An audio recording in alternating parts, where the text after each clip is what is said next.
A group of cancer patients and doctors in California are suing the state for the right to die if they so choose. Think Progress reports, quote, lead plaintiff Christine White, who has been battling aggressive leukemia for the past 7 years, says she's suing to remove the legal barrier that prevents her doctor from helping her achieve peace and a dignified death. Although White's cancer is currently in remission, she wants to be able to plan for her death if her health ends up deteriorating in future years. She doesn't want to die in a hospital. So stop and think about this. Christine White is essentially sacrificing what may be her last time on this earth being healthy to go to a court and battle for a right, not only for herself, but for you, and this right should already exist. I mean, to me, that's like the ultimate sacrifice. She's saying instead of going out and smelling the roses and taking a trip to the Grand Canyon and going kayaking or doing all these different things, no. I'm not even going to live my dreams in what may be the last healthy time in my life. I'm going to go to court to fight for the right to not be in brutal agony before I die, and everybody else is right for the same thing. Okay, this is a hero right here. Christine White is an absolute hero. Now, as of right now, the right to die is legal in Washington, Oregon, Vermont, and one county in New Mexico. Quote, according to one study that examined data from Oregon, the majority of patients never actually follow through. Now, that's really interesting. Dr. Robert Brody, one of the plaintiffs in the new lawsuit and a physician at the pain consultation clinic at San Francisco General Hospital, described giving patients access to lethal medication as, quote, the key to get out of what feels like a locked room. That's a really great point. And that is really telling. It's psychological to a large extent. The fact that you give people these pills for a painless death when they choose to do it, if they need to do it, and then what happens?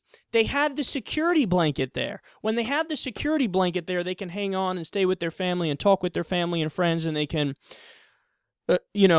make the last time alive in their life something that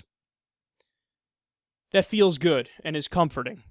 To me, it really is, the prospect really is like being in a locked room without a key if they don't give me that security blanket, if they don't give you that security blanket. I know just from my own experience, I can imagine a variety of situations where I would want to have that right, and I would want to have that option. And for the state to come in and tell me, I'm not going to give you that option, that's the height of arrogance to me. That the state, some random bureaucrat, knows better about my current state of mind and the pain I'm in than I do. It's insanity. Now, also, according to a large survey of more than 21,000 medical professionals conducted last fall, the majority of doctors now support allowing patients who are suffering from an incurable illness to have the right to die. About 70% of the general public agrees that a doctor should be allowed to end a patient's life by painless means if the patient requests it. So to me, I think this is a matter of rights.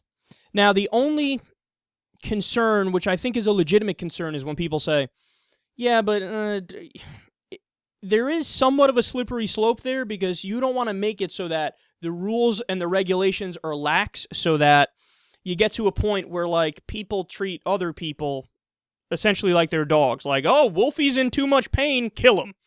You don't want, in my opinion, certainly, you don't want family members making decisions for the individual because, they're too much of a financial burden, we don't have the time to take care of them. And look, I know this isn't going to happen in most cases or even a lot of cases, but it is a concern in some cases that this may happen. But there's an easy fix to that. Have the right rules in place, have the right regulations in place, and only make it so that the individual makes the decision. And it's fairly irrelevant what the family would say.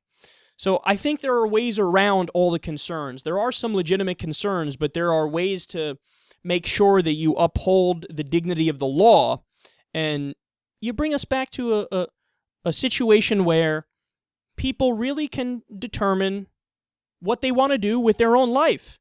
I mean, it's the most personal thing you can imagine when you're in pain and when you want to die and what you want to do with your own property, right? Your body is your temple. It's you, right? Your own property. You should be able to make all the decisions, whether it comes to life or death, about that. So to me, Christine White is a hero, and I hope they win the case, and I hope other states pick up legislation. I hope the federal government picks up legislation to allow death with dignity.